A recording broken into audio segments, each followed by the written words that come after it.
crise mundial dos anos 70, ela se deu de 1973 a 1979, final dos anos 79, ali, início dos anos 80, tá?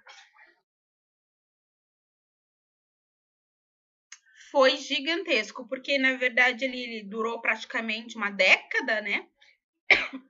E o primeiro choque foi o choque petrolífero, né? Que travou o crescimento dos países industrializados. Porque naquela época, Márcio, a industrialização estava começando tanto na Europa quanto nos Estados Unidos. Era o crescimento da Revolução Industrial.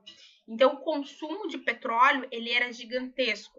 Eu estava aqui, antes de vocês dois entrarem na sala, eu estava comentando que lá nos Estados Unidos, eles até então mal sabiam que eles tinham reserva de petróleo, tá? Mal se tinha ali, era muito... Eu não sei se eles já tinham descoberto ou se eles iam descobrir o petróleo nos Estados Unidos, tá? Eu acho que eles já tinham descoberto. Só que eles tinham um grande problema, que era a questão de logística, de transporte, como levar petróleo de leste a oeste, de oeste a leste nos Estados Unidos. Até então, isso era feito por ferrovias. Mas eles encaravam dois problemas. Primeiro, custo, e segundo, tempo. Né? Eles precisavam de um transporte rápido. E daí, o que um cara teve a ideia? Um cara teve a ideia de fazer, então, dutos de petróleo. Então, esses dutos de petróleo cortavam o país inteiro. E isso resolvia dois problemas: custo e tempo. Né? Eles tinham petróleo ali de forma simultânea, né? Então, para vocês verem o quanto o petróleo ele era importante naquela época. E como isso prejudicou, né, tanto os Estados Unidos quanto a Europa. E daí o que aconteceu? O dólar americano, no caso, né, que ele servia de referência a todos os países, né, de economia, assim, né, todos os países ocidentais, no caso, né, servia de referência desde a década de 70. Tá? Então, o que aconteceu? Lembram lá da crise de 29? Houve a crise de 29, em 1930, o novo presidente que assumiu tomou novas medidas econômicas, né, para recuperar o país. E lá em 1940, o que aconteceu? Os Estados Unidos mostrou que ele era uma potência, né? Mostrou que os Estados Unidos ele tinha poder, né? Poder industrial, ele tinha poder de recuperação, o quanto a moeda ela era forte, o quanto era um país estruturado. Até mesmo porque o que acontece naquela época? A gente estava vivendo uma guerra, né? Estava tendo uma guerra naquela época. Então, mostrou o poder do que os Estados Unidos tinha. Então, desde aquela época lá, o dólar, no caso, né, ele era referência na economia. Ele era a moeda usada no comércio, né, tipo, entre países, né, então era sempre feita a cotação em cima do dólar, tá? E daí que aconteceu? Daí tanto que lá, lembra que em 44 foi criado o FMI, vocês lembram disso? Fundo Monetário Internacional, né, as reservas internacionais de dinheiro para fazer empréstimo para os países, e isso tudo era cotado sempre em dólar. E daí que aconteceu? O dólar, quando houve essa crise petrolífera, ele perdeu a sua paridade perante o ouro. Como assim perdeu a sua paridade perante o ouro? Antes, não é que nem hoje SHA USD, era o USD SHA. O dólar tinha mais valor que o ouro. Estão pegando até aqui, pessoal? Tá dando para entender? Beleza. E daí o que aconteceu, então? Peraí que o Jailson tá entrando aqui. Oi, Jailson. Boa noite. Daí, aqui que aconteceu? Então, o dólar perdeu a sua paridade perante o ouro, né? Então, antes era, então, dólar SHA, no caso, né? E daí o que aconteceu? 2 anos depois, mais ou menos, ali isso foi que ele perdeu a sua paridade, foi em 71, em 1971, que o dólar perdeu essa paridade perante o ouro, né? E 2 anos depois, lá no final de, eu acho que foi 1973, mais ou menos, se eu não me engano, os países árabes, tá? Os países árabes, membros da OPEP, né? Vocês sabem o que é a OPEP, pessoal?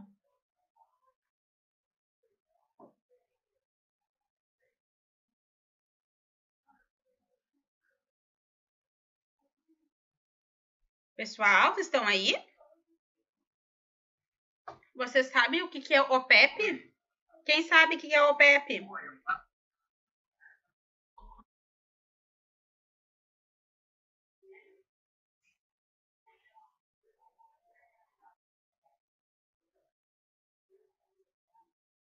Hum.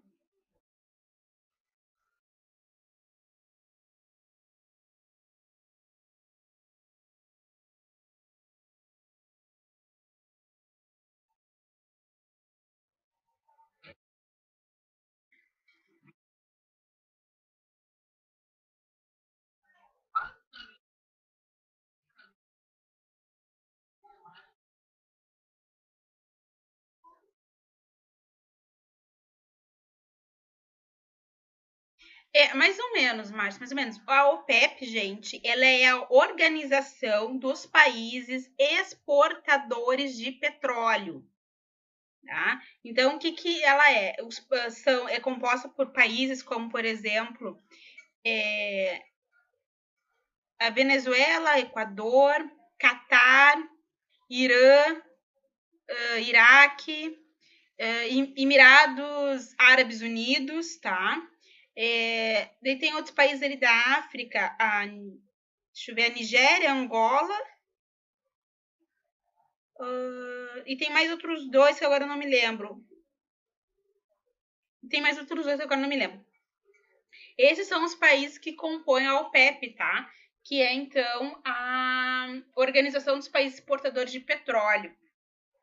Eles montaram essa organização, tá? Como, digamos assim, uma questão de vamos monopolizar o petróleo, já que o petróleo é nosso, né? Nós que temos as maiores reservas de petróleo do mundo, vamos monopolizar, vamos nos juntar e acordar, né? Como serão os termos, né? Valores, essas coisas aí que tem, né? Tipo, para não haver concorrência entre eles. Tipo, o petróleo da África é mais barato do que o petróleo do Catar, por exemplo, né? Então, eles se juntaram e fizeram essa organização. Tá? E daí o que aconteceu? Então, houve, então, digamos assim, houve aquela perda, né? O dólar perdeu essa paridade perante o ouro. E daí lá, isso uns 2 anos depois que isso aconteceu, lá por 73, os países árabes, tá? Os países árabes ali que compõem a OPEP, eles aumentaram o preço do petróleo. Aumentaram, tipo, 4 vezes mais o preço do petróleo.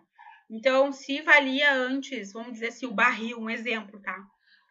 Valia, sei lá, $10, passou a valer $40 o barril. Um aumento gigantesco, absurdo.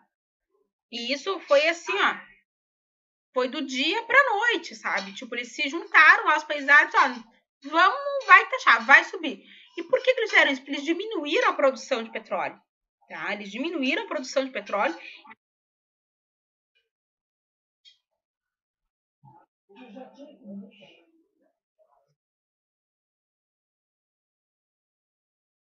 Isso, porque o que acontece? Naquela época lá, Emirados Árabes, eles estavam em rixa, tá? Eles estavam em briga com Israel e Irã, tá? Havia uma briga ali. Então, como uma forma de retaliação, e eles resolveram o quê? Diminuir a produção e aumentar o valor.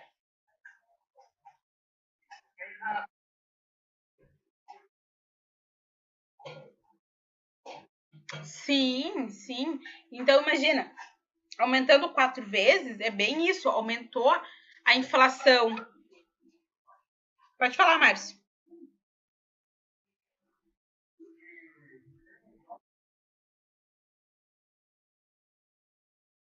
Sim, foi assim, ó, gente, estrondoso, tá? E daí imagina se esse aumento do nada, imagina isso para a indústria, imagina isso ali pro consumidor, né? O que que isso representa no bolso? Foi absurdo. Só que daí, o que que aconteceu? O que que ocorreu? Houve essa crise, então, né, petrolífera aí, com a queda da oferta, né, e o preço dos barril, né, tipo, começaram, não tinha como comprar, né, não tinha como ter. E diminuíram a oferta de barril no mercado, porque diminuíram a produção, para justificar até uma forma da elevação ainda dos preços. E daí, assim, o que isso provocou, né? Isso provocou graves repercussões na indústria da Europa e dos Estados Unidos. Imagina, as indústrias, muitas indústrias, elas fecharam. Muitas demitiram, ou então demitiram seus funcionários, né? Diminuíram a sua cota de 50% de funcionários, ou ficaram no limite da sua produção. E fora que o preço dos produtos, né, que eram relacionados ao petróleo, além do combustível. Então, e o que acontece? Isso provocou, então, um aumento da inflação, né? Fazendo com que a revolução industrial, que até então estava acontecendo na Europa e nos Estados Unidos, freasse bruscamente, tipo, do nada parasse, tá? Completamente. Alguém quer completar alguma coisa? Alguém quer falar? Aí o Jailson, o Alessandro, o Célio, o Edilson, o Fredson. O Márcio, ele é sempre bem espontâneo. Eu vejo que ele pesquisa, ele é bem participativo. E os demais?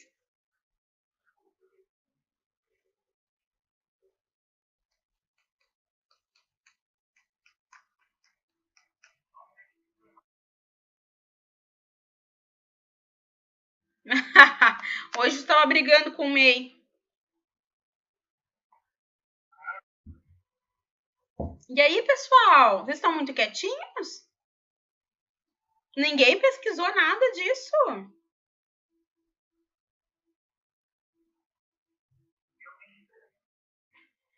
Vamos ver.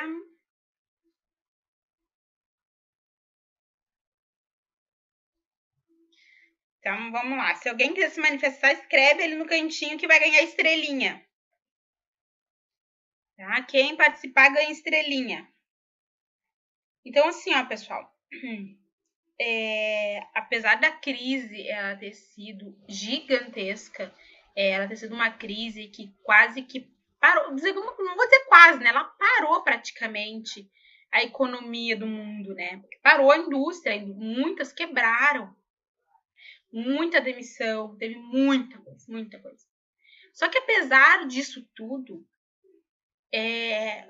o tempo que ela durou e os efeitos a médio e a longo prazo que tiveram não se compara ao que foi a crise de 29. Por que não se compara com o que foi a crise de 29? Tá?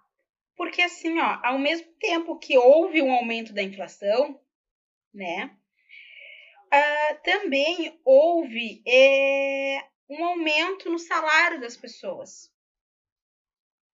Tá? Porque devido às novas normas trabalhistas que foram adotadas depois da crise de 29, então, assim, as pessoas elas estavam mais protegidas. Lembro que lá na crise de 29 não existia lei trabalhista, não existia salário mínimo, não existia seguro-desemprego, não existia nada disso. Isso foi criado após a crise de 29.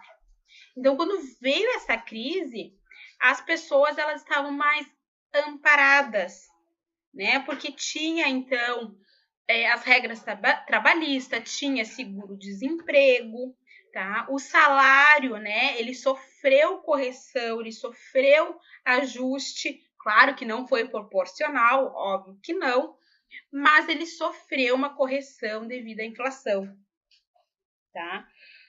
Então, os países da Europa e Estados Unidos, né, conseguiram ali se reerguer, né, porque havia uma proteção no sistema social dos países, né. Alguém quer comentar alguma coisa sobre isso?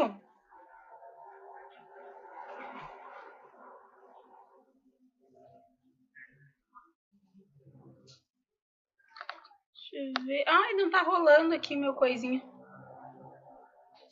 Aqui, ó, vamos ver. Ai, não vi que não tava andando. Aqui, o Alessandro, que eu estudei basicamente isso, Gi. Beleza. Porque houve no período uma desvalorização do dólar, o Célio. Beleza, vamos lá, sério, olha só. Vamos recapitular. Lá quando começou a crise, né, lá por volta de 1973, mais ou menos, houve o problema que foi a questão do crescimento. Desculpa, peraí, pessoal, deixa eu formular de novo a resposta aqui.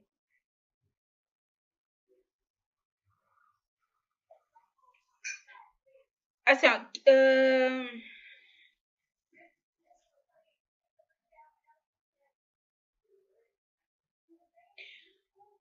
Porque o dólar. Ai, gente, deu um branco aqui no meu raciocínio. Pera só um pouquinho. Porque, vi também que em 1971 o câmbio era fixo. E explica melhor de. Era 35. Ah, tá. A onça do ouro. Beleza. Tá. O que acontece aqui, ó, pessoal? Vamos voltar aqui. O Pink e o cérebro aqui já se encontraram.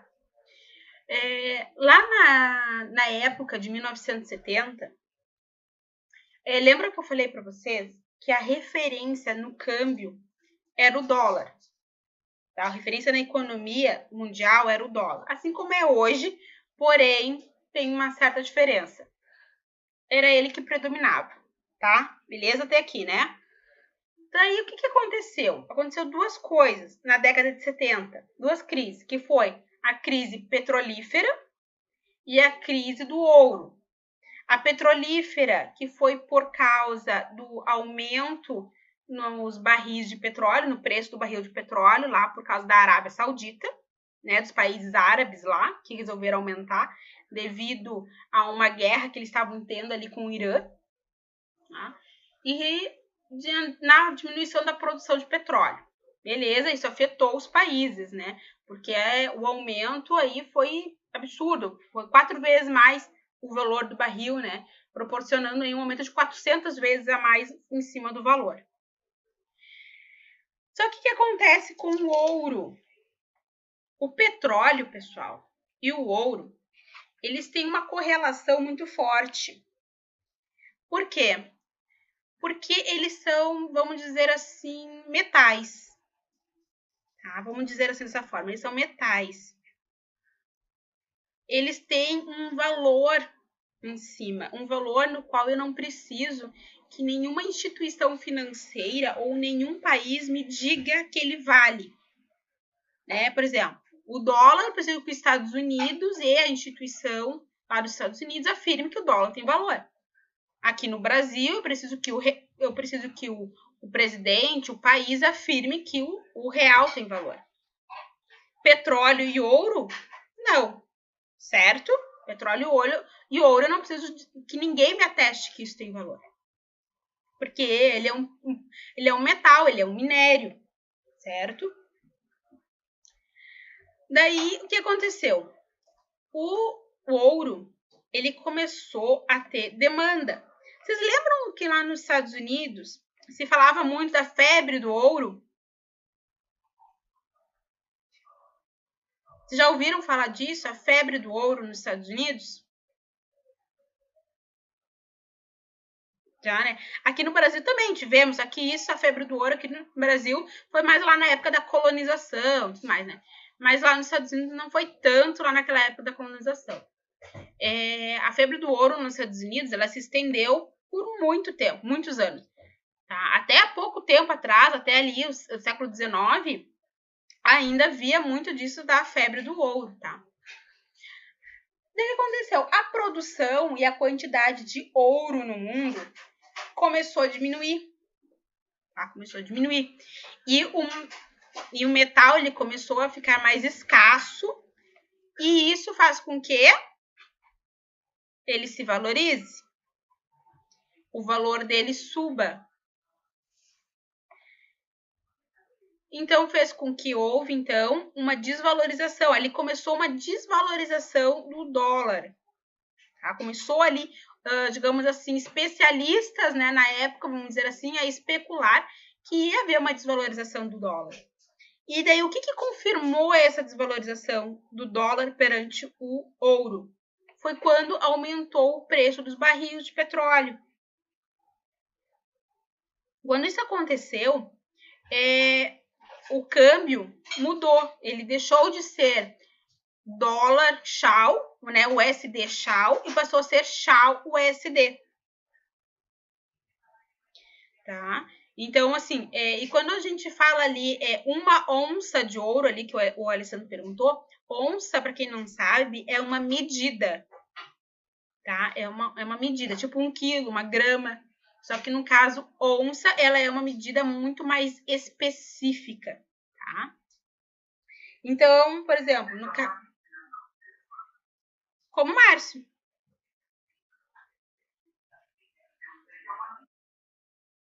Ela é uma medida, tá? Ela é uma medida. Ela é uma medida milimétrica, assim, gente. Ela é uma medida extremamente precisa, tá? Ela é muito precisa. Então, quando alguém fala assim, 1 onça de ouro, tá? Tu tá sendo, quando é feita essa pesagem, ele é muito precisa, tá? Ele é muito, por exemplo, assim, quando a gente fala em quilos, tu tá falando de uma abrangência muito grande. Então, normalmente, por exemplo, assim, 3 quilos, 250 gramas, né? Ela é quebrada, ela tem vírgula. Na onça, não. Ela é precisa, tá? É tipo 1 onça, não é 1, não sei o quê. Não, é 1 onça, tá? É como se as barras de ouro, por exemplo, elas são medidas em onça. Todas as barras de ouro, elas têm a mesma medida, o mesmo peso, tá?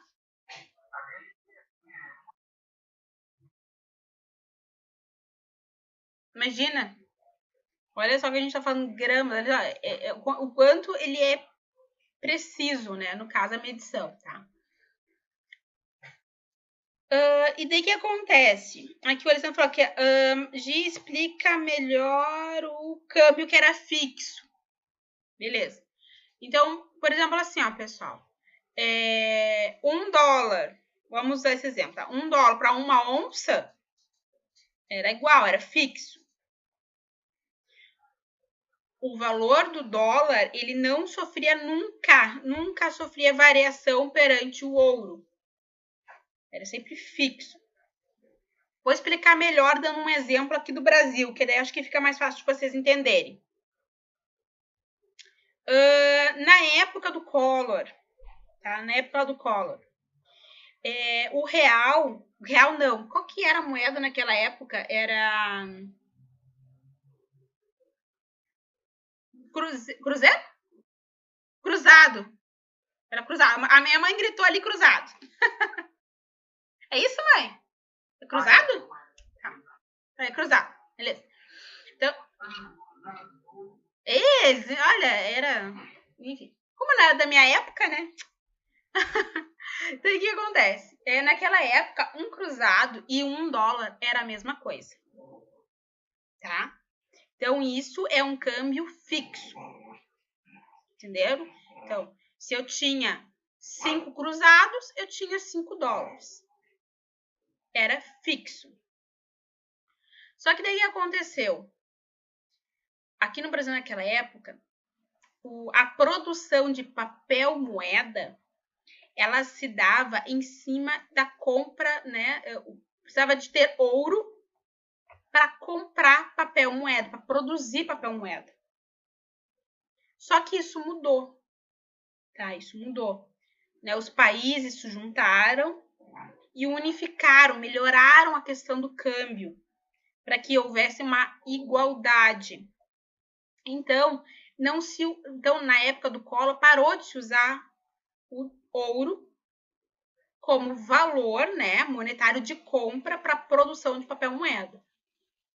E passou a ser, então, o dólar, né? Precisava ter dólar para comprar a produção, né, de papel moeda, para poder produzir papel moeda.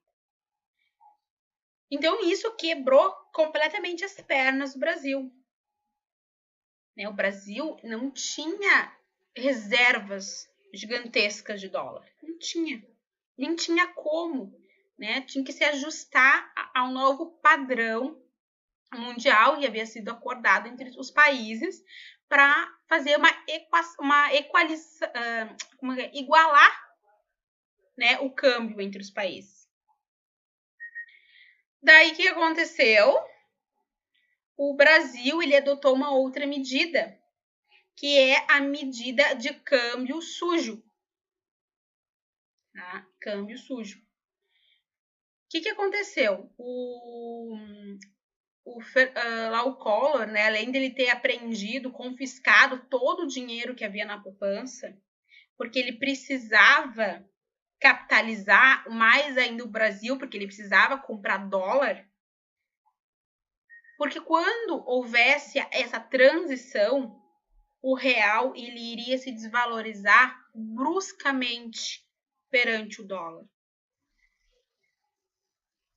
Porque o nosso PIB, que é o nosso produto interno bruto, a nossa produção, a nossa indústria, ela é inferior à dos Estados Unidos. Então, não ia ter como suportar a questão de ser 1 para 1. Então, quando houve a troca, né, do sistema cambial aqui no Brasil, de fixo para suja, pessoas que antes tinham, por exemplo, 10 mil, passaram a ter ali mal 100. Qual que era a moeda mesmo, mãe, na época? Mãe, qual que era a moeda? Cruzeiro? Tá, cruzeiro, cruzado. Se na época a pessoa tinha 10 mil cruzados, mal tinha 100 cruzados. Porque houve essa desvalorização. E a gente passou a ser, então, câmbio sujo. O que é o câmbio sujo? Isso aqui no Brasil é feito o tempo inteiro. Não só aqui no Brasil, mas como em todos os outros países. Quando o dólar começa a se valorizar muito perante o real, começa a subir muito perante o real, o que o governo faz? O que o Banco Central faz? Ele vai e injeta dinheiro na economia. Ele faz, então, com que o valor do dólar baixe ou se estabilize e pare de aumentar bruscamente como ele estava subindo. Então, por isso que ela é suja, porque ela é manipulável, entenderam? Entenderam até aqui, pessoal? Tem dúvida? Pergunta?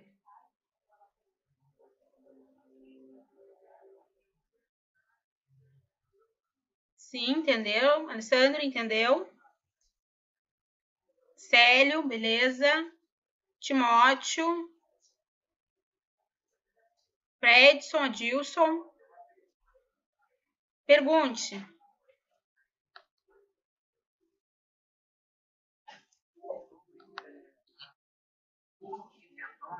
Aham.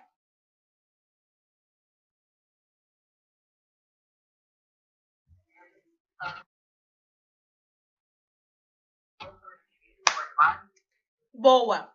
Aqui nessa parte, pessoal, vamos lá para o gráfico de Forex, que eu vou, então, mostrar isso melhor para vocês, tá? Deixa eu compartilhar aqui a minha tela. Tela inteira.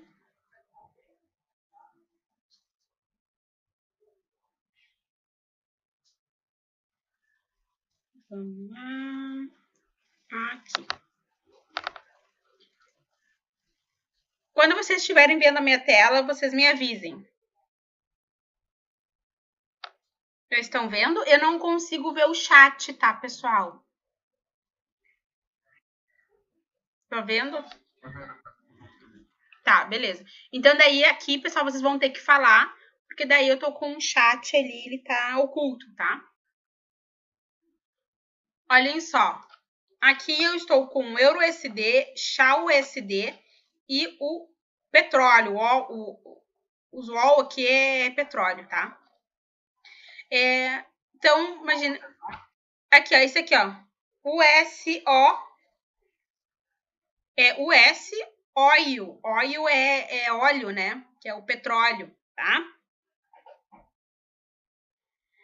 Então, vocês lembram que eu falei que lá em 1973 o dólar perdeu a sua paridade perante o ouro, né? E passou então a ser XAUUSD. Então, desde aquela época, assim ficou, XAUUSD na paridade, tá? Então, agora, quando perguntarem para vocês por que é XAUUSD, por que vem o XAU primeiro, depois o dólar, é por causa, né, do que aconteceu lá em 1973. Então, o XAU, ele é a referência, né? E o dólar, né? O XAU é a base, né? E o dólar é a cotação, ok? Então, aqui, ó, pessoal, deixa eu aproximar. Ai, meu Deus. Peraí, aqui. Deixa eu aproximar. Deixa eu apagar essas minhas marcações aqui. Aí fica melhor de ver. Aqui, pessoal, a gente tá no time de um dia, tá? D1, um dia. No dia de hoje, o ouro não, desculpa. É o ouro, tá certo. O ouro aqui, ó, ele foi em queda.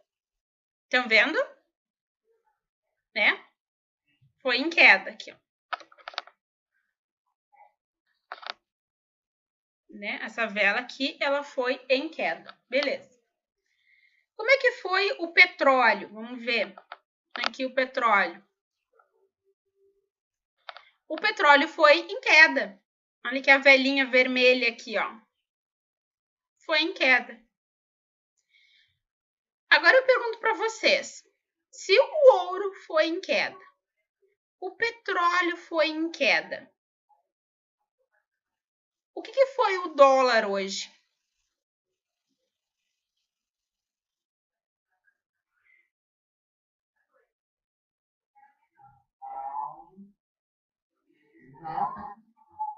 De alta, né? Aqui no EURUSD, a gente vê a vela vermelha. Ai, Gi, mas está em queda. Não, está em alta. O que está em queda é o euro.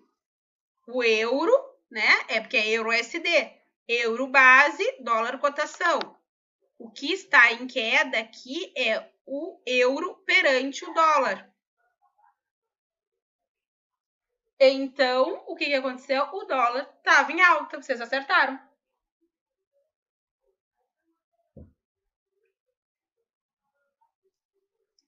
E ontem? Como é que foi ontem? Vamos olhar lá. Olha só. Petróleo ontem estava em alta, né? Ele fez ali um corpinho, mas ele foi em alta. O XAUUSD foi uma linda vela de alta. O que foi, então, o dólar ontem?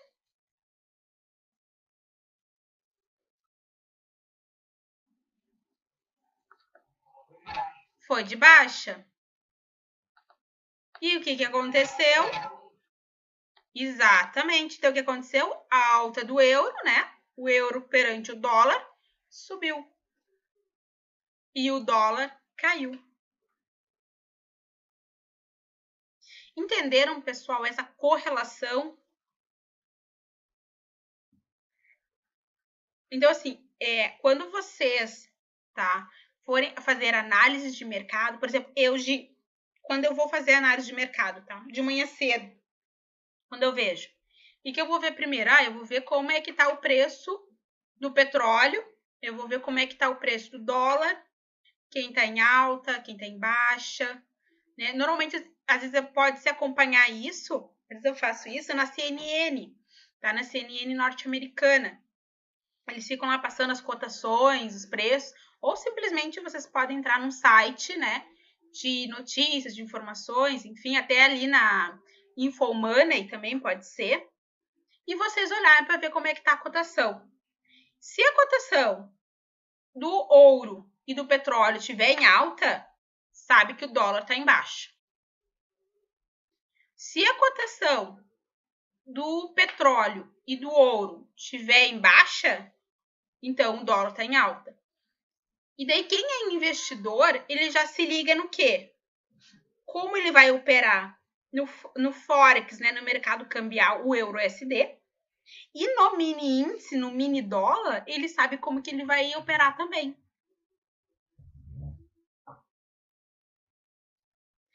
Entenderam a sacada, pessoal? Viu que sacada que dá para fazer?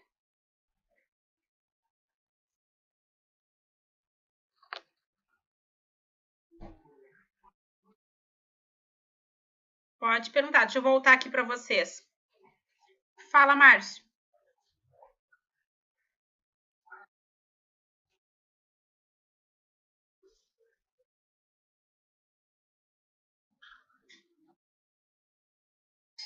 Tá, peraí. Deixa eu botar aqui, euro-USD.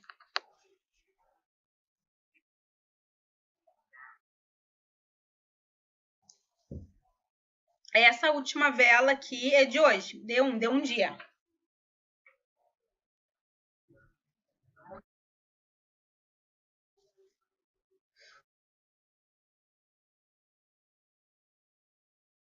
Isso. Isso.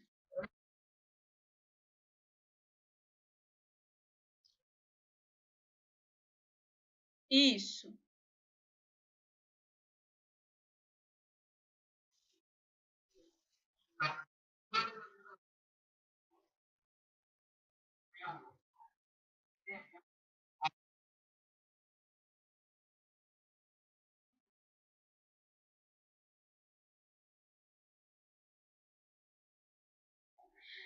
Assim, ó, Márcio.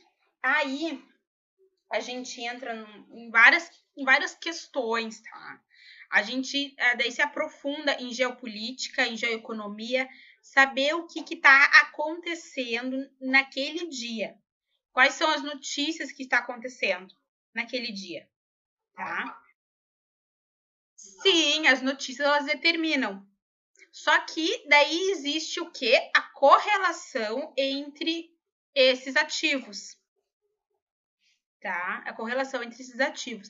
Então vamos supor, lá nos Estados Unidos, o Federal Reserve dos Estados Unidos, que é o Fed, né, que é conhecido, tá falando lá alguma coisa referente a incentivos fiscais, incentivo à indústria, incentivo à tecnologia, tá tudo lindo. O que vai acontecer?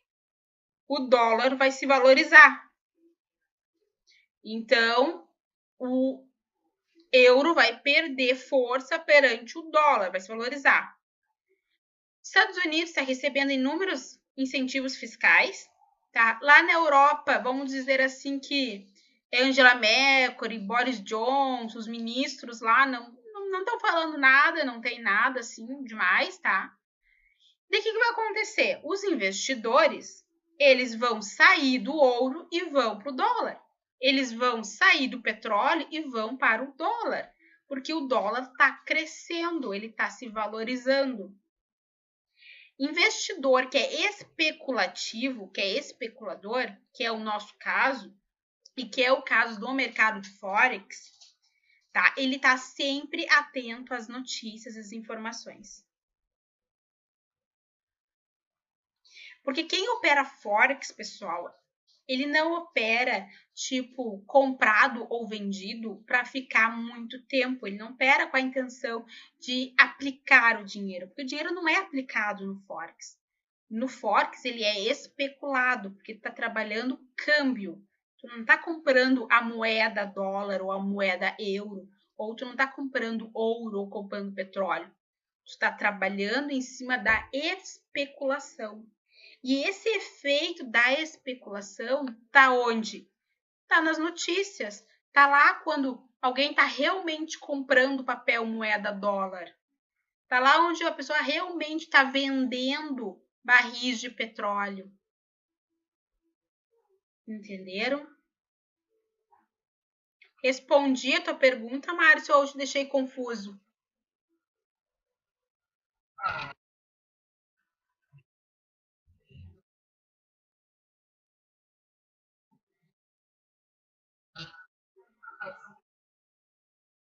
Isso.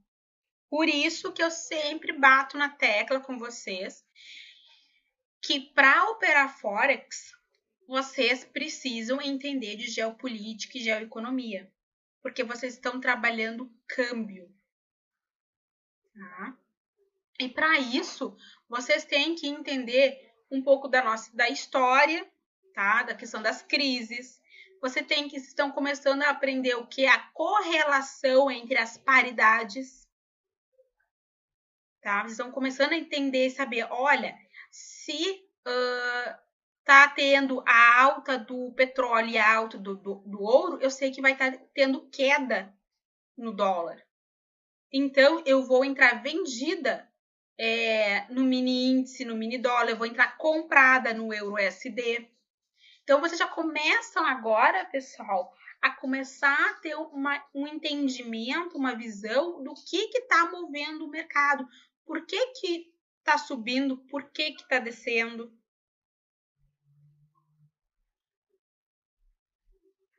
Entendido? Mais perguntas?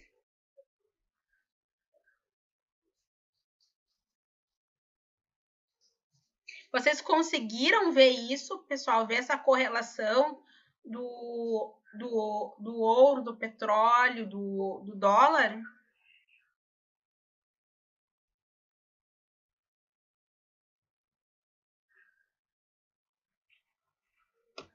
Deixa eu voltar ali para ver no chat ali se alguém quiser escrever alguma coisa.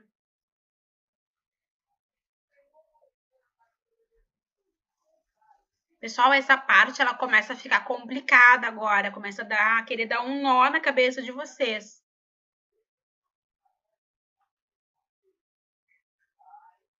Vamos imaginar assim, ó, pessoal, vamos supor, você sabe que a gente tá aí no momento que a gente tá numa bolha financeira, né, que vai estourar aí daqui a pouco.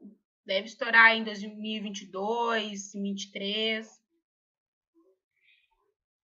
E se ela estourar, tá? Se ela estourar, vocês vão fazer o quê? Vocês vão comprar dólar, vocês vão comprar ouro, vocês vão comprar petróleo.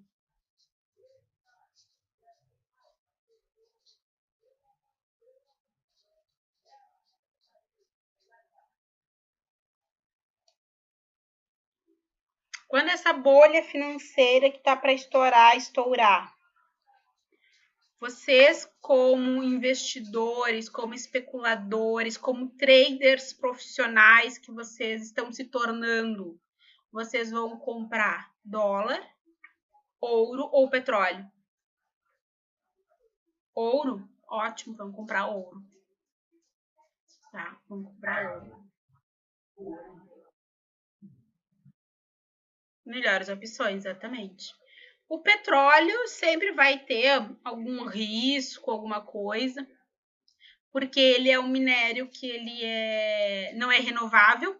Ouro é renovável. Ouro sempre vai ser ouro. Petróleo não, né?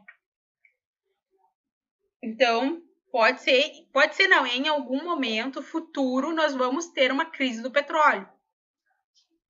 Em algum momento futuro isso vai acontecer. Né? Então, assim, o ouro sempre vai ser ouro. Né? O ouro ele não se perde. Então, assim, eu, por exemplo, eu comprei ouro, investiria no petróleo também, poderia investir, mas eu iria acreditar muito mais nas minhas operações indo no ouro.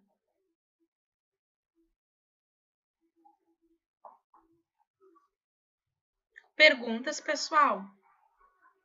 Vocês entenderam esse conceito?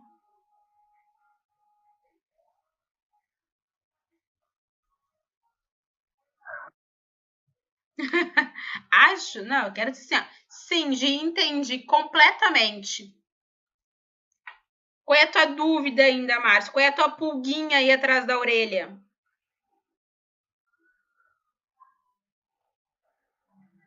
É. Vamos supor assim, Estados Unidos. Estados Unidos aumenta a taxa de inflação. Tá? Vou dar um exemplo. Estados Unidos aumentou a taxa de inflação. A inflação aumentou. Sei lá, né? Ficou acima do previsto, né? Do esperado que iria ser anunciado. Aumenta a inflação do país. Aumentou a taxa de juros, aumentou a inflação. Houve um leve aumento do seguro-desemprego nos Estados Unidos. Vou imaginando a situação. O que vai acontecer no gráfico de euro-USD?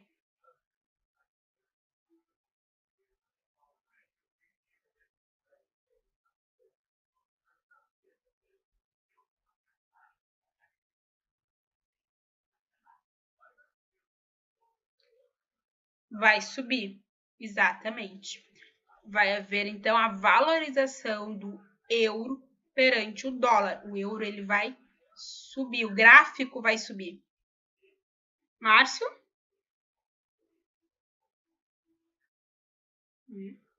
Um outro exemplo. Vamos imaginar assim.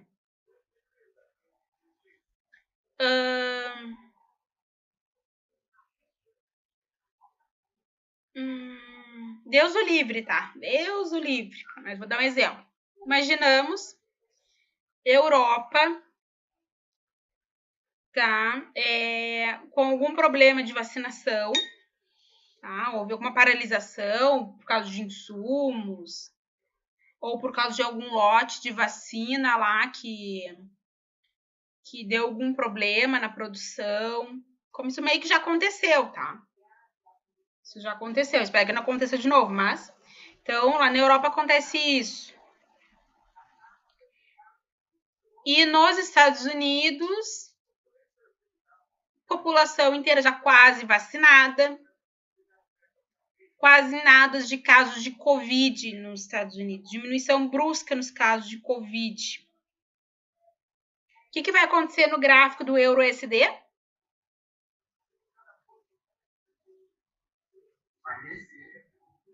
Vai descer. O dólar vai se valorizar perante o euro. Deixa eu ler uma pergunta do Jailson aqui. Jailson, assim, você comentou que para ficarmos espertos para quando estourar a bolha e ganharmos dinheiro. Seria com isso, com compra no ouro, ou quando estourar a bolha vai ser tudo ruim? Temos que guardar dinheiro. As duas coisas, Jailson, as duas coisas. Vocês têm que economizar, vocês têm que começar a guardar dinheiro, tá? Vocês têm que botar ali os custos de vocês tudo numa planilha, né? Colocar ali a receita, o que entra, o que sai. Gastou com uma bala, coloca na planilha o custo com uma bala. Vocês ali têm que identificar aonde está sendo o ralo que está saindo o dinheiro de vocês, que é onde vocês estão perdendo dinheiro sem necessidade. Quando for comprar alguma coisa, pensar 2, 3 vezes. Preciso comprar isso agora? Ou tipo assim, sim, eu preciso comprar isso, mas eu posso deixar para comprar mês que vem? Vocês têm que começar a fazer essas perguntas. E porque vocês.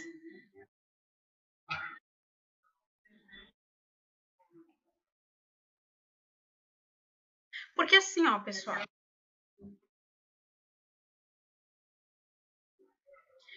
Porque qual que é a ideia? Exatamente, porque a ideia é assim, ó, gente, dinheiro gera dinheiro. Então, o que, que adianta? Chega lá a crise. A Gi disse para comprar ouro, a Gi disse para comprar aquela ação, a Gi sugeriu aquele fundo, a Gi sugeriu fazer isso, fazer aquilo, mas você não tem dinheiro. Vai fazer como? Não faz, né?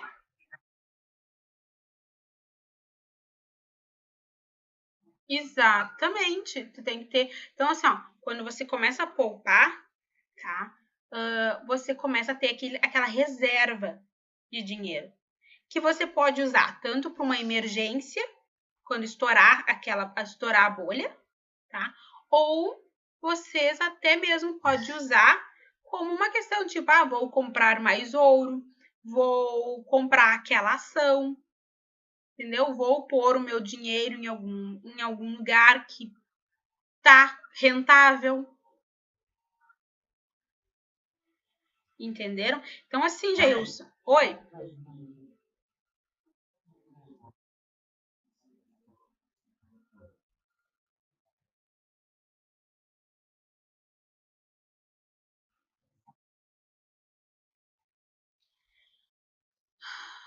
Não. Se você tem dinheiro na poupança e o governo querer confiscar, ele pode confiscar. Porque o que acontece, pessoal? O dinheiro de vocês contar na poupança, ele não tá na poupança. É apenas um número que tá aparecendo ali na conta de vocês. Aquele dinheiro não tá ali. Aquele dinheiro, o dinheiro da poupança, ele é utilizado na construção civil. Ele é utilizado para empréstimos imobiliários. Tá? Então, assim, na verdade, o governo, o Banco do Brasil, a Caixa, ela já está usando o teu dinheiro que está na poupança. Não se iluda achando que o governo não está usando. Está usando. Está usando para fazer empréstimos. Está usando para fazer financiamento de construção civil. Ele está usando aquele dinheiro. Então, se o governo resolver te dizer assim, ó, Alessandro, se ele resolver dizer assim, ó, Alessandro, confisquei o teu dinheiro, ele pode fazer. Porque ele já confisca, só que ele te devolve, entendeu? Como o Márcio. E joga nas Ilhas Caimã. Tá? Então, por isso, pessoal, por isso vocês têm que se resguardar, tá? Investidor, ele poupa. Investidor, ele aplica. Investidor é mão de vaca. Já ouviram aquela expressão assim, que mesquinho, quanto mais dinheiro tem, mais mesquinho a pessoa é, mais mão de vaca a pessoa é, ou mais dinheiro a pessoa quer. É uma verdade, pessoal. Essa é a realidade. Por isso que essas pessoas têm dinheiro. Por isso que essas pessoas conseguiram mudar de vida, ou melhorar a vida que já tinham. Quando a gente não tem dinheiro, que a gente é pobre, a gente tem aquela imagem assim, eu vou comprar isso, vou comprar aquilo, eu quero aquilo, vou fazer isso, fazer, né? Eu me preocupo em ter um tênis de marca, uma roupa de marca. Tipo, tu acha que isso vai te agregar, né? Que isso vai te trazer dinheiro, que isso vai te gerar algum ganho? Não, só tá te gerando prejuízo. Agora entendo porque o meu tio que tem grana é mão de vaca. Exatamente, Timóteo. Agora tu sabe, agora tu vai chegar pra ele e vai dizer assim, tio, dá um tapinha assim nas costas, tio, agora eu te entendo. Porque é assim, pessoal, é assim, tá? Vocês precisam, vamos dizer assim, doutrinar o entendimento de vocês, doutrinar a cabeça de vocês. Tá? Dinheiro gera dinheiro. Isso é regra, sempre foi assim no mundo e isso sempre vai ser assim. Tá? Então, assim, coisas que vocês têm que ter em mente. Dinheiro gera dinheiro e conhecimento gera dinheiro. Entender como o mercado funciona, participar das aulas, assistir os vídeos que eu estou fazendo para vocês. Vocês viram um videozinho que eu postei lá no YouTube, o canal lá que a gente está criando? Quem não foi lá no... Não. Vou, assim, ó, pessoal. Então, assim, ó, se inscreve lá, ativa o sininho lá para receber as notificações, dá like, essas coisas, para vocês receberem os vídeos que eu vou estar postando lá. E as aulas também eu vou estar postando para vocês irem lá rever e rever se precisar, para vocês memorizarem, pessoal. Vocês têm que ter esse entendimento claro. Eu vejo que às vezes nas aulas eu falo um assunto e depois na próxima aula vocês já não lembram mais. Às vezes, por exemplo, se vocês foram lá, fizeram uma pesquisa sobre a crise de 70, chegou na aula, vocês não estavam mais lembrando. Ou então, da crise de 29, que a gente já falou, né? Lá da crise de 44, de 40, lá de 44, vocês já não estavam mais lembrando. Vocês têm que ter isso entranhado na cabeça de vocês. Vocês têm que ter um entendimento super claro disso. Porque toda bolha financeira, tá? Ela se repete. 29 se repetiu, daí depois lá em 2000 se repetiu, 2008 se repetiu. As crises, elas se repetem, elas só mudam a cara, só muda o cenário, mas é sempre a mesma coisa. É uma coisa leva a outra. Então, quando o cenário, tá? Quando a situação ela começa a se repetir, já acende aquele alerta na cabeça de vocês, opa, alguma coisa futuramente vai acontecer. E daí vocês começam o quê? A ir em busca de informação de especialistas do mercado. E daí vocês vão ter aquele friozinho na barriga, porque o analista lá tá falando e tá alertando sobre uma nova bolha que tá para estourar. E daí vocês vão pensar: caramba, eu percebi isso, eu entendi isso. Tá? Porque vocês têm que estar sempre preparados, vocês têm que estar sempre um pé à frente das situações. Porque o mercado, quando ele vem, se ele quiser te dar uma rasteira, ele vai te dar uma rasteira. Como chama o canal? Não sabia que tinha feito, Jailson. Eu postei lá nos grupos, Jailson. Eu vou te mandar lá. Tá como G Investment, que é G Investimentos, tá? Tá lá. Eu mando daí lá o link de novo nos grupos. Acabei de me inscrever. Legal, Jéssica. Legal. E daí depois as aulas também a gente vai fazer lá, tá? No YouTube também. Porque o legal é que daí a gente faz as aulas, já fica gravado. E daí quem quiser pode ir assistindo e vocês podem ir revendo. Mas não é porque ela vai ficar gravada lá que não é para vir para aula, tá? Senão eu vou fazer que nem eu fiz ontem. E pior, posso ficar ligando para vocês para chamar vocês para aula. Eu sou muito chata com isso, eu já avisei isso vocês. Então vocês já me conhecem. Quando é para ensinar, é para ensinar. Certo, pessoal? Perguntas, dúvidas?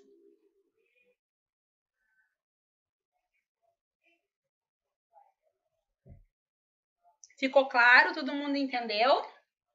Nenhum comentário? Ninguém quer acrescentar mais nada?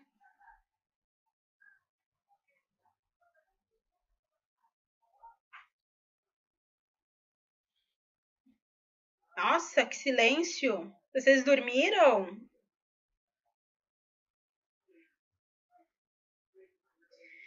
Então, Jailson, vamos ver. Mesmo com a crise, é possível fazer grana no Forex? Nossa, em 2008, Jailson, eu estava na faculdade, tá? E eu lembro que os professores falavam muito da crise de 2008. Muito, muito, muito. E falavam sobre investimentos, sobre aplicações, assim. E daí eu fico pensando assim, por que eu não tinha a cabeça que eu tenho hoje? O entendimento que eu tenho hoje? Porque senão, gente, olha, se arrependimento matasse... Nossa, em crise, assim, ó, tu faz muito dinheiro no Forex, muito, porque o gráfico, ele se movimenta bruscamente. Quando foi decretada a pandemia, tá? Foi decretada a pandemia, isso foi em março de 2020, tá? O gráfico ficou maluco, assim, nas primeiras semanas, tá? porque não se sabia o que iria, né, acontecer, para onde que o investidor ia. E o ouro subiu lindamente. O ouro subiu lindamente. Teve uma situação também que eu lembro que eu estava operando e eu estava quieta, assim, quietinha, operando por ficar concentrada, né? E no. O que foi o gráfico? Foi no Shao. Foi no Euro. Foi no Euro SD. Isso, foi no Euro SD. E eu dei um grito, assim, né, pra mãe, pra ela ligar a TV na CNN pra mim. Por quê? O gráfico no EURUSD começou a derreter. Gente, a derreter. Foram assim, ó, foram 2 horas derretendo, praticamente. Mas derretendo. Porque a Europa, né, resolveu, né, no caso, fazer o lockdown. Parou tudo, fechou tudo, indústria, tudo. E, gente, que entrada linda que eu fiz. Que entrada linda, que dinheiro lindo que eu fiz. Olha, então assim, gente, dá pra fazer muito dinheiro, muito dinheiro. E eu lembro que daí eu entrei vendida, aproveitei, peguei a onda da queda, né? E de quebra corri lá pro ouro, né? E peguei a surfada na alta do ouro.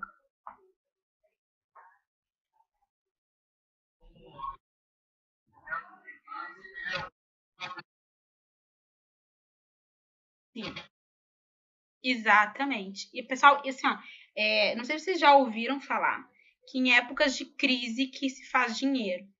E fato. É na época de crise que faz dinheiro, é na época de crise que surgem os milionários, é na época de crise que surgem os grandes empreendimentos. Isso é fato. É na época de crise e de guerra. É nessas duas situações.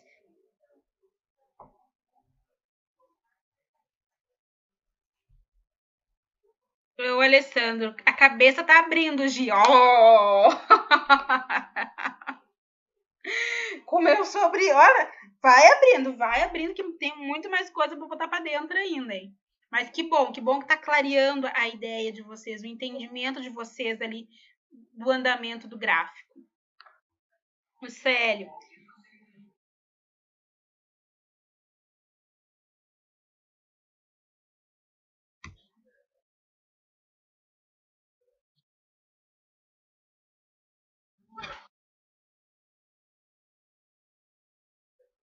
Sim, com certeza. Só que o que acontece? O efeito maior, o movimento maior já passou. Tá? Já passou. Porque que acontece assim, ó, vamos dizer assim, o mundo, tá? O mundo, ele, economicamente falando, ele não consegue suportar mais fortes emoções, tá? Ele não consegue mais comportar fortes emoções. Então, o mundo ele tá cauteloso agora, digamos assim, ele já deu aquela corrida dele que ele tinha que dar, sabe? Correu e agora tá cansado. Vamos usar essa comparação, tá? Ele tá cansado, tá esgotado. Ele tá ali, ele dá aquele pique, né? Ele caminha ali, acelera um pouquinho, às vezes dá aquela corridinha, ele para, respira, caminha um pouquinho, quando vê, vai lá dar aquela corridinha de novo. O mercado hoje tá assim. Sim, sempre quando dá o estouro, tá? Sempre quando dá o estouro é o melhor. Imagina um balão cheio d'água. Quando ele dá estouro, né? Quando ele estoura e joga água para tudo que é lado. E dele vai murchando, ele vai perdendo a água, ele tá vazando ainda. Mas ele tá murchando, né? A grande quantidade já foi, né? Então é a mesma coisa com o mercado. Então, assim, quando o início das grandes crises, o estouro das grandes crises é o momento, é o ápice. Por isso que eu falo, tem que ficar atento, tem que ficar preparado. Deixa eu aqui o que o Célio perguntou. Sem crise, os gráficos ficam mais direcionados. Quando não tem crise, Célio, os gráficos eles ficam mais, eles andam, digamos assim, eles fluem mais calmamente e eles ficam basicamente baseados em notícias. Se não tem notícia, tá? O gráfico ele anda, digamos assim, de acordo com uma análise gráfica. Se tem notícia, quando sai uma notícia ali, ele se manifesta para o lado fundamentalista, porque notícia ela é sempre soberana perante a análise gráfica, né? Então, quando tem notícias, o dias que tem notícias, aí o gráfico ele foge um pouco da análise gráfica, tá? Porque ele tem notícia e notícia é sempre soberana. Então, o gráfico, na verdade, ele é mais tranquilo, assim, para operar, sabe? Mas ele é mais calmo. Mas também se faz dinheiro. Mas em época de crise, tu pode fazer 2, 3 vezes mais.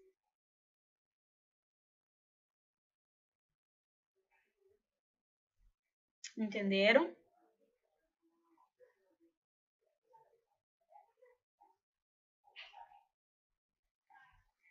Onde você acompanha as notícias? Site, TV. Eu gosto de acompanhar pela CNN, tá? Tem alguns sites americanos, como a Forbes, tá? É Forbes, eu vou escrever aqui para vocês.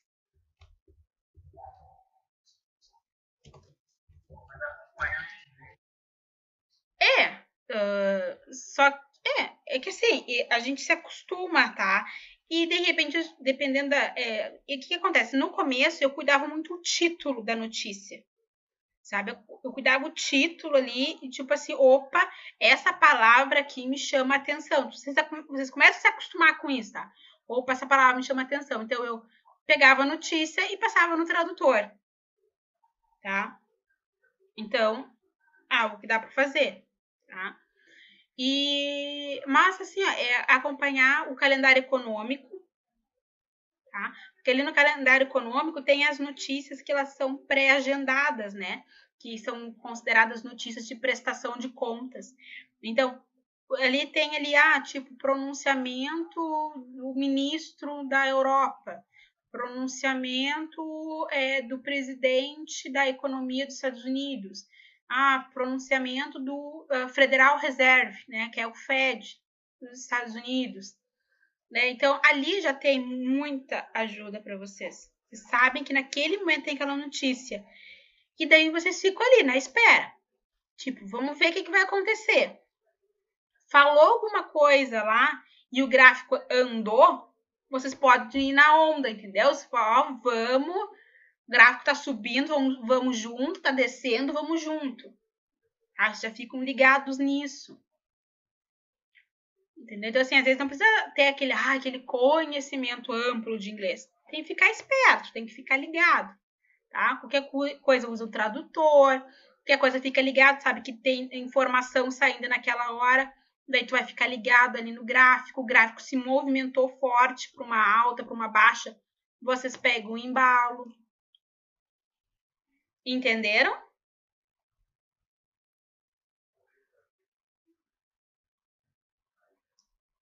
Sim, foi um sim tão modesto, Márcio. Alessandro, sim. Tá? Então, assim, acompanha as notícias do Infomoney, acompanha o calendário econômico, já é uma baita ajuda para quem está começando, para o iniciante. Não ser pego com as calças na mão. Tá? Claro, situações do mercado acontecem, rasteiras do mercado acontecem. Tá? Vocês não vão estar imunes. Eu não sou imune. Ninguém é imune. Mas a questão é que quando alguma coisa acontece, acontece não porque vocês não estavam sabendo que ia acontecer ou não porque vocês fizeram uma análise errada. Vocês estavam certos, mas houve uma situação de mercado que foi completamente contrária ali ao que estava nas informações, o que estava na tua análise. Isso acontece. Por que isso acontece? Por inúmeros fatores isso acontece. tá? Mas principalmente porque nós estamos trabalhando com câmbio, com oscilação do valor de uma taxa cambial. Nós estamos trabalhando ali com décimos e décimos, com frações, né? Por exemplo, aqui, ó, vamos dar um exemplo. Aqui no EURUSD, olha só. A cotação do dólar perante o euro. Então, eu preciso aqui, ó. Estão vendo a minha tela? Vocês estão vendo?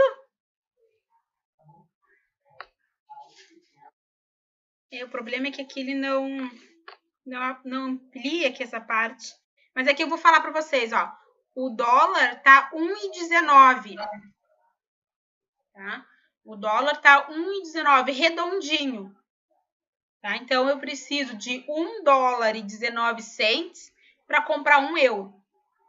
Só que no Forex a gente trabalha com a variação do câmbio com várias casas decimais. Então é aqui, por exemplo, 1,19.320. 1,19.660. Vocês estão trabalhando com os centésimos das casas. Então, vocês têm o risco da variação. Ela é muito curta e ela é muito rápida. Porque vocês não estão trabalhando com 1,19, 1,20, 1,21. Não, vocês estão trabalhando com 1,19, 1,19. Deixa eu voltar lá. Ai, abri errado. 1,19.320. Entenderam, pessoal? Vocês estão trabalhando com frações de fração do valor. Então, é normal, às vezes acontece alguma coisa no mercado ali e ele vai e provoca a variação. Tá? Ele vai e provoca ali a rasteira do momento. Entenderam essa parte ou ficou confuso para vocês?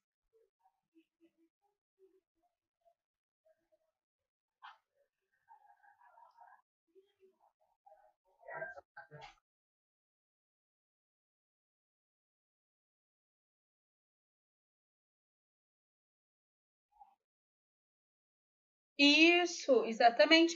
Porque assim, ó, de 1,19 para 1,20, o gráfico precisa andar muito. O gráfico precisa se movimentar muito. Então, a variação é aquele 1,19.320, 1,19.325. 19.350. Olha a alta que deu uma baita alta aqui, né? De 1,19.320 para 1,19.350, deu uma boa esticada aí na vela, e já ganhou aí mais ou menos aí uns 200 pontos. Entenderam?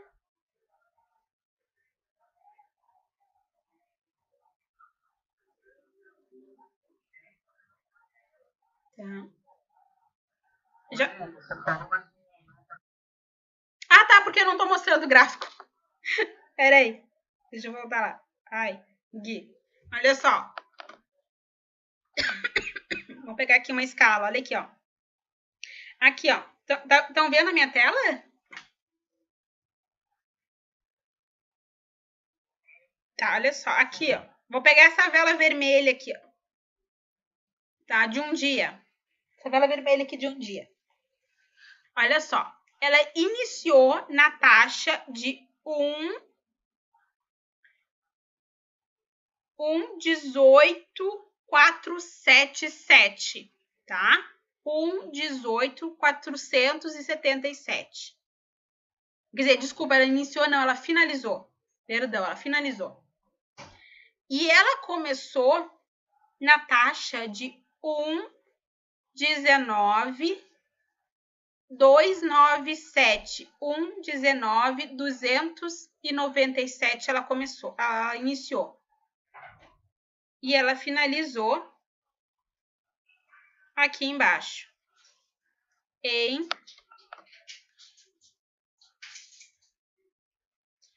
118,498. Viram a diferença?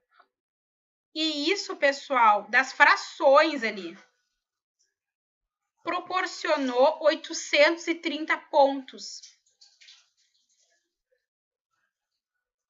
Entenderam?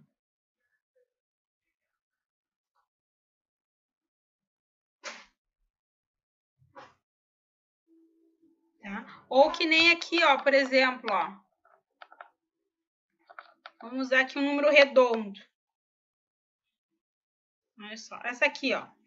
Essa vela aqui pequenininha aqui, ó, de hoje, que fez esse corpinho pequeno, ela começou em 1,19,110. Tá? 1,19,110. E ela finalizou em 1,19,000. Tá? Uma diferença de 110 ali na fração, no final do valor. E isso proporcionou 114 pontos.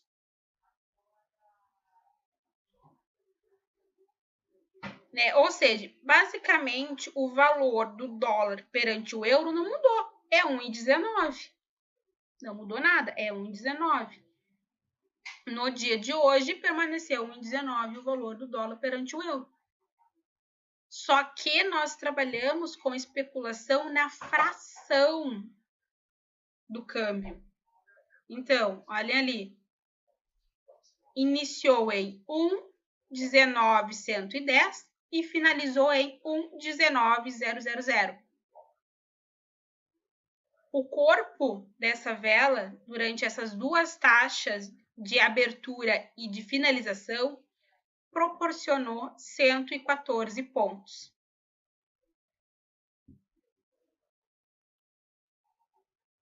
Então, o valor do dólar perante o euro não mudou nada. Mas quem entrou vendido aqui ganhou 114 pontos. Fez dinheiro. Com a variação da fração dos décimos ali do valor da moeda. Entenderam melhor agora, pessoal?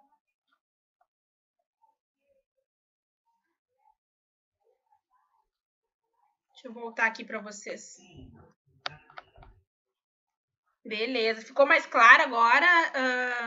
Jailson, Márcio.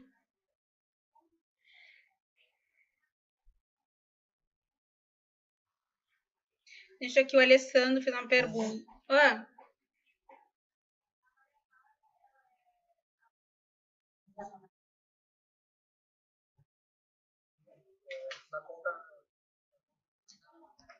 Aham.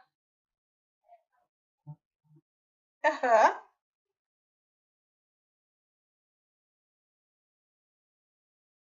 Aham.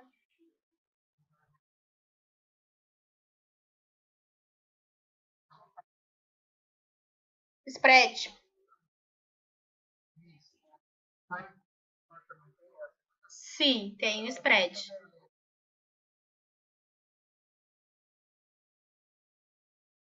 Isso. Isso. É normal. Eu já vou te explicar aqui, Jailson. Só deixa eu responder a pergunta do Alessandro aqui que ele fez, rapidinho. O Alessandro fala assim, ó, mas nessas frações podemos ganhar ou perder. Isso. É aí que tu faz as tuas entradas e tu pode ganhar ou tu pode perder. Tá? É aí que tu faz o dinheiro, é nas frações, tá?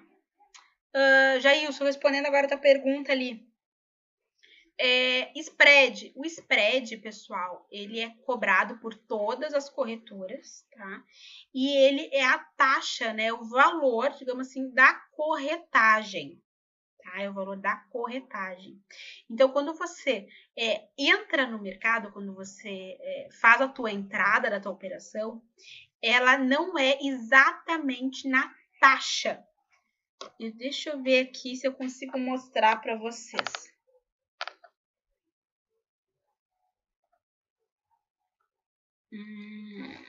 Aqui, ó. Olha só. Vocês estão vendo aqui, ó, pessoal, no canto direito aqui, ó, esquerdo. Não sei se é direito ou esquerdo aí para vocês. Vocês estão vendo que tem essa caixa aqui, ó. De esquerda. Obrigada, Marcos. Aqui no canto esquerdo de vocês. Estão vendo aqui, ó, que tem essa caixa. Ó, céu e bui, né? Eu não sei se... Acho que é bui que se fala, né? Bui, sei lá. Tá. Céu é venda. Bui, que no caso é compra. Vocês estão vendo que tem essa variação aqui, ó, de valor, ó. 1,1900 e 1,1902. Estão vendo? Essa diferença é o spread. Tá? É o spread. É a taxa que vocês pagam para a corretora. E esse spread, ele pode variar a todo o momento na corretora. Tá? A corretora, por exemplo, assim, ó, num momento de muito volume, se ela quiser subir o spread, ela pode subir. Não tem nada de errado. Por quê? Está aumentando a demanda. Então, se há um aumento de demanda, ela pode sim subir o spread. Quando há um momento que não...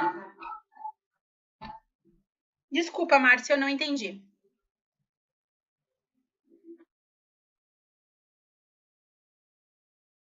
Aqui tá bem baixinho porque o mercado tá fechado. Tá? Por isso que tá bem baixinho, ele tá no mínimo.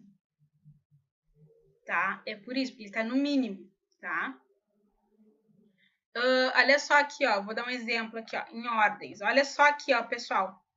Tá vendo aqui, ó? Esse daqui, ó, é o spread, ó. Estão vendo?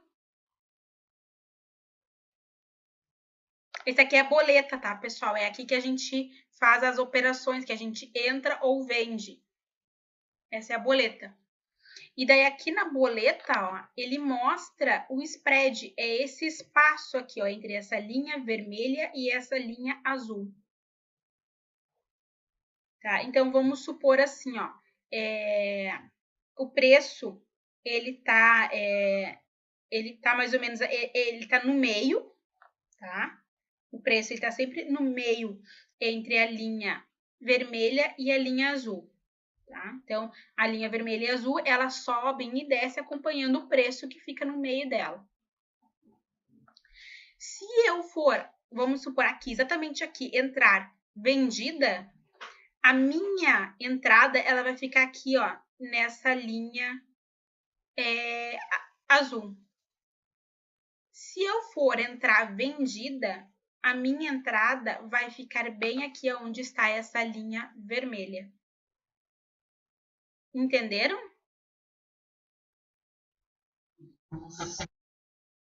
Sim, sempre. Quando vocês abrem uma ordem, vocês sempre já saem perdendo.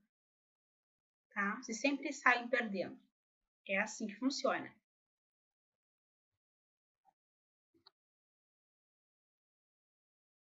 Sim, a primeira corretora ali, ela guarda a taxa dela de corretagem. Em ações é assim também. Só que em ações é um pouco diferente. Em ações, quando você vai comprar uma ação, por exemplo, a ação custa, vamos supor assim, ó, vamos arredondar, tá? R$50 é o preço da ação. A corretora, ela já vai te cobrar a taxa de corretagem, R$50 da ação, mais, vamos supor, R$5 pela ordem da corretagem, pela tua compra daquela tua ação. Entenderam? Tem corretoras que cobram para te comprar e para te vender a ação. Então, tem corretoras que te cobram R$5, porque tu está comprando aquela ação, e tem corretoras, na hora que tu for vender aquela ação, ela vai te cobrar mais R$5. Tem corretoras de ações que elas só cobram a taxa de corretagem quando você vende a ação. Então, varia de corretora para corretora, varia de como a corretora quer tratar o cliente dela. Isso em ações. É assim que funciona. Aqui para nós no Forex, é o spread, né? Que tu já entra na operação ali negativo, né? Tu já entra já perdendo, porque tem a diferença do spread. Entenderam? Sim.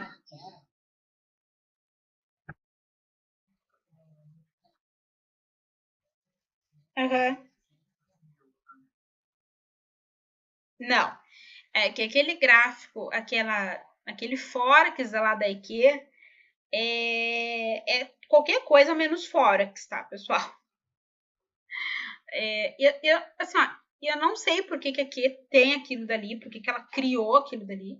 Eu acho que ela criou aquilo dali para captar que o trader invista em alinhações e fique ali com a operação aberta, sabe, por, sei lá, horas e horas e esqueça da operação, quando vê, perde tudo, tá?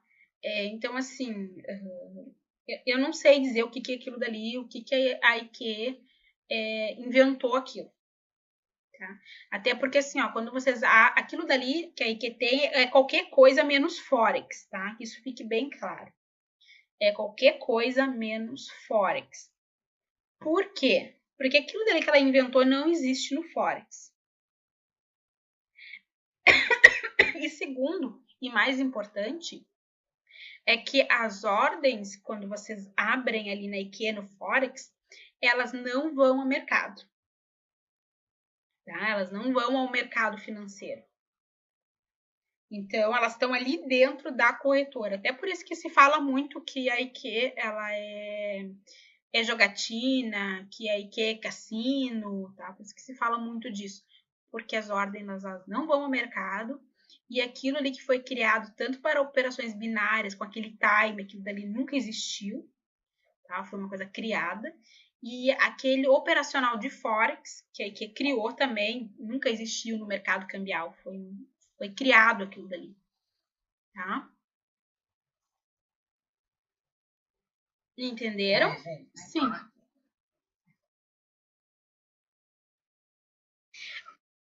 É, é. Isso se nota muito nos gráficos de M1, principalmente, né? No time de 1 minuto. É assim, ó. Como eu vou dizer assim para vocês? Eu não vou atestar, tá? Que é roubo. Por que acontece? A IQ, ela replica o gráfico de Forex. Como ela está replicando o gráfico do MT4, gráfico de Forex, há um delay, tá? Há um delay dessas ordens que replica do MT4 para dentro da IQ, para dentro da plataforma da IQ Option. Porque como eu falei para vocês, a IQ Option, as ordens elas não vão ao mercado, elas estão tudo ali dentro da corretora. Então a corretora tem que trazer o gráfico para dentro dela, né?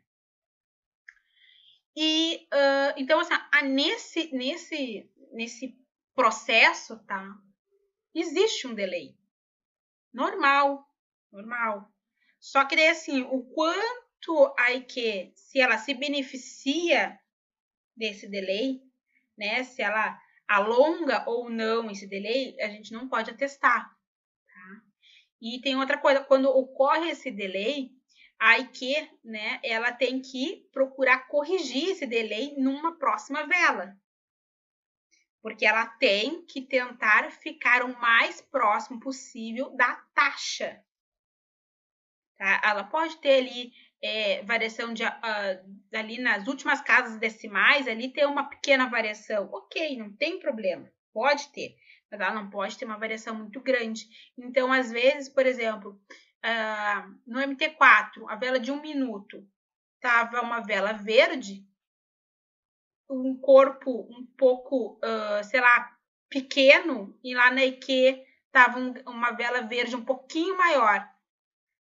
Daí, o que acontece? Para a próxima vela, a IQ provavelmente ou ela vai fazer um corpo menor ou ela vai fazer uma vela vermelha para compensar aquela diferença da vela anterior. Entenderam?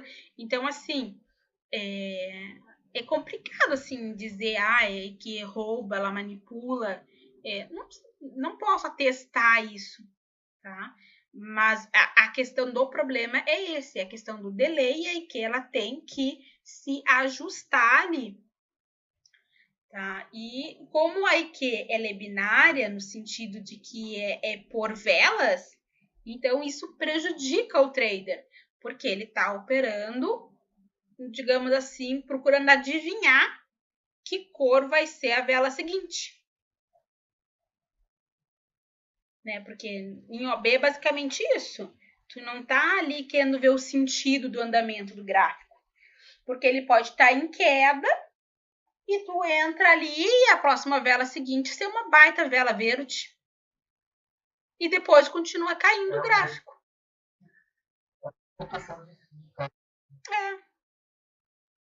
Sabe? Então, é mais ou menos isso, assim, o que acontece na IQ, né? Assim como nas outras corretoras de operações binárias. Certo?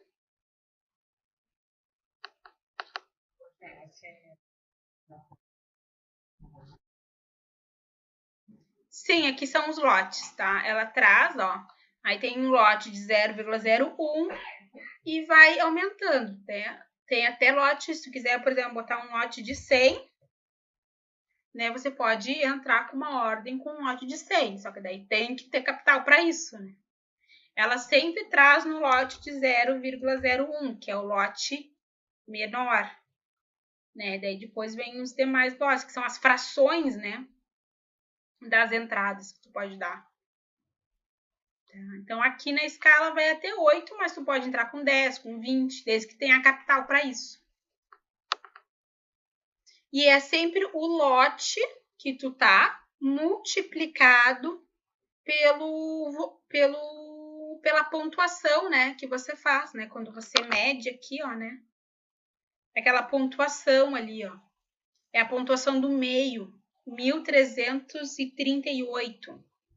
Né? Então, você pega essa pontuação que foi feita, 1348, e multiplica pelo teu lote, né? Pelo lote da tua entrada, dá o valor que tu ganha, né? Dá o valor que tu vai ganhar ou perder.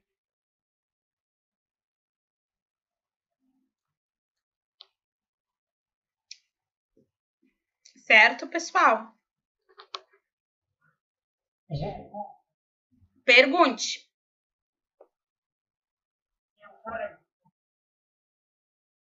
Sim.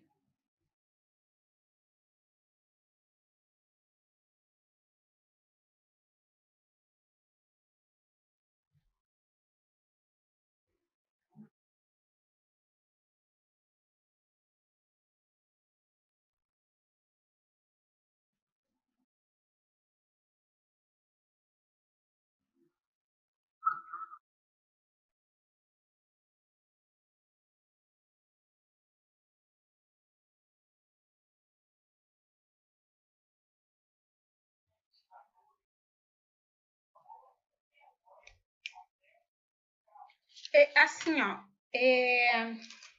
Não é que seja difícil, não é difícil. Tá? Não é difícil. Tá? O que acontece assim, isso ele não é mostrado, tá? Isso não é mostrado. Os grandes investidores mesmo, tá? Os grandes traders, eles não estão nas redes sociais, eles não estão no YouTube, tá? Eu tenho professores, mestres, que eles fazem um valor absurdo, absurdo, tá? Numa única operação. Às vezes ali vai ali faz faz ali uma pontuação, sei lá, 500 pontos, 300 pontos e tira um valor absurdo do mercado. Eu tenho professores que vão ali na semana, buscam ali fazer, no caso, meio milhão, 1 milhão, um pouco mais, e já sai do mercado. Tipo, a minha semana tá feita. Só que esses caras, eles não estão nas redes sociais. Por vários motivos. Primeiro, por segurança. Segundo, eles não querem perder tempo com isso. Tá? Eles não querem perder tempo com isso. Terceiro, se é para que eles ensinarem, eles vão ir para uma faculdade, eles vão ir para uma universidade e vão dar aula. Tá? Se for o caso para ensinar. Então, assim, ó, você não vê esses mega plays do mercado, né, que a gente chama os grandes jogadores do mercado, você nunca vai ver eles ali, de fato, tá? No mercado operando e ostentando. Se tem alguém que opere e ostente algum valor ali assim, eu já fico com o pé muito atrás. Porque é muito fácil. Existem contas fakes, tá? Nas corretoras. Principalmente assim, ó, se o cara vem e te fala assim, ó, que faz milhões operando, mostra ali milhões operando, né? E diz assim, ó, por exemplo, aqui tá? Eu tô com a Primos aqui, tá? FX Primos. E daí ele tá operando ali, eu fiz 1 milhão, tá? Fiz meio milhão, eu fiz. E daí eu falo assim, pessoal, aqui entrei com uma operação, viu? Eu tenho dinheiro, eu sou a mina, eu manjo de mercado, eu sei tudo. Se vocês quiserem saber mais informações aí, curtam o meu canal, não sei o quê. Querem saber sobre a corretora que eu opero, é essa aqui. Tá aqui embaixo o endereço da corretora. E daí tem ali um baita de um link, né, da corretora com o código de inscrição do cara. Tá? Daí, sei lá, Joãozinho da Silva. Daí tem até ali o JS, a abreviação do nome dele ali na descrição do coisinha. Tá? Porque a corretora deu para ele uma conta fake para ele operar e para ele captar clientes para a corretora. Porque o cara é um baita youtuber com não sei quantos inscritos. Tá? É assim.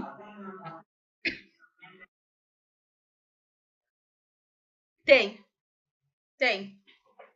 Infelizmente tem. Tem um nome que é dado para essas contas aí, mas assim, eu não me lembro agora de cabeça. Tem como fazer isso, tá? Mas eu não sei como é que isso é feito. Não. Parece que até pelo MT4 mesmo, às vezes não precisa nem estar atrelado diretamente à corretora. Você consegue fazer isso.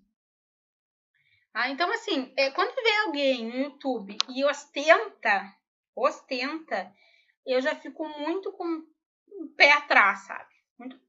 Muito com o pé atrás. Eu não acredito muito. Mas sim, tu pode fazer e tu faz volumes muito grandes de dinheiro. Volumes muito, muito significativos tu pode fazer assim. A única coisa é que tu precisa ter dinheiro. Né? Tu precisa ter dinheiro na corretora. Ter dinheiro para que o teu lote, né, comporte o dinheiro que tu tenha. Imagina ali, se você entra com um lote de 100, né? Vamos fazer a conta aqui. Tu entra com um lote de 100, deixa eu fazer a conta aqui, com um lote de 100 e tu faz, sei lá, 350 pontos, tu tá fazendo 35 mil dólares. 35 mil dólares vezes 5,60, que é o câmbio hoje, tu tá fazendo 196 reais. Entendeu? Então, assim, ó, é tudo questão de lote. Quanto maior o teu lote, mais tu pode ganhar ou perder, é claro. Mas para ti ter um lote alto, tu precisa ter dinheiro na corretora. Tá? Então, assim, é normal fazer. Meus professores, eles fazem isso. Já vi eles fazendo isso já ali em sala de aula. Teve um que uma vez perdeu, eu não me lembro quanto é que foi que ele tinha perdido, mas, tipo assim, a turma inteira ficou nervosa por ele, sabe? E ele nem bola deu. Ele fez uma entrada aleatória ainda até, porque ele estava querendo ali fazer uma demonstração para a turma, uma explicação de fatores de comportamental e outras coisas. Então, tipo, sabe? Por exemplo, assim, para nós, se a gente for fazer uma operação e a gente perder, sei lá, 5 dólares, para alguém que é um mega play do mercado, perder, sei lá, perder 5 mil dólares não é nada.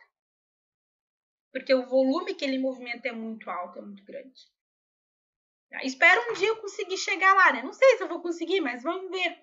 Quem sabe? Quem sabe lá, quando eu estiver lá com os meus 50, 60 anos, eu eu consiga me igualar a esses caras.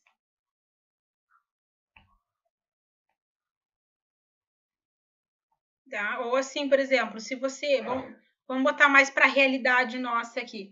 Se entrar, em vez de entrar com um lote de 0,01, né, que é o que a maioria das contas filhas entram, se entrar com um lote de 0,1, tá, que seria mais ou menos aí uns $1.000, se entrasse com 0,1 e fizesse 450 pontos, seria $45.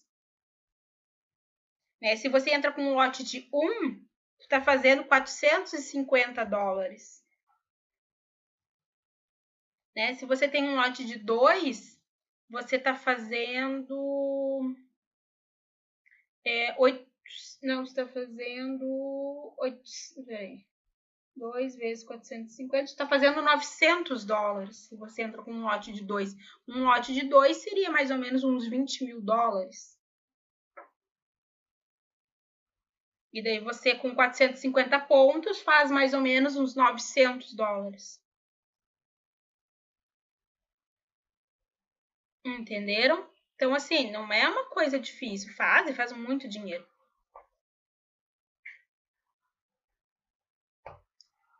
Entenderam? Mais perguntas, pessoal? Deixa eu ver aqui. O Jailson fez um comentário aqui, ó. Muitos dos youtubers é só para vender curso e começar a ter renda fixa vendendo cursos, e muitos ali ganham tanto com curso que bem que precisam operar, já tem sua grana garantida. Bem isso, Jailson, bem isso, tá? Bem isso. Porque assim, ó, se eu até hoje não vi nenhum youtuber que chegasse e explicasse sobre o mercado financeiro, que explicasse por que, que o gráfico se movimenta, por que, que alguma coisa acontece no mercado. Ele só vem querer vender ali uma análise gráfica, uma técnica, e só fica por isso. Né? Ele só mostra uma técnica. Sabe? Daí eu fico pensando assim, tá, mas vende uma impressão de que o mercado ele é tão fácil e tão simples que mais nada precisa saber. Sabe? Mantém aquela pessoa que está ali assistindo ele preso naquele volume que ele produz de dinheiro ali na frente da pessoa, né? Que ele ostenta na frente da pessoa. E engana, sabe? Ele fica ali pescando os peixes deles. Que ficam ali de boca aberta, achando que o cara é o cara porque tá entrando ali com o dinheiro, tá? E a chance daquele dinheiro ali ser falso, ser fake, é gigantesco. E o cara ali tá só querendo vender o cursinho dele, vender a ideia dele ali pra você. E daí tu vai lá, tu operar depois. Pode ser que tu se der EB um dia, se der EB um outro dia, mas logo vai vir um dia ali que vai te quebrar e daí tu não sabe por quê, o que aconteceu. Né? Mas é porque tu não entende de mercado, tu não sabe por que o mercado tá andando, o que tá levando o mercado a andar.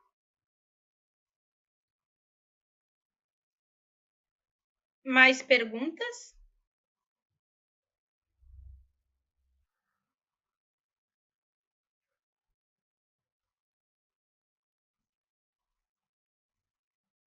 Perguntas, não mais? Está entendido? Dúvidas? Questionamentos? Colocações? Ou cale-se para sempre? Ai, que horror! Ou cale-se até a próxima aula.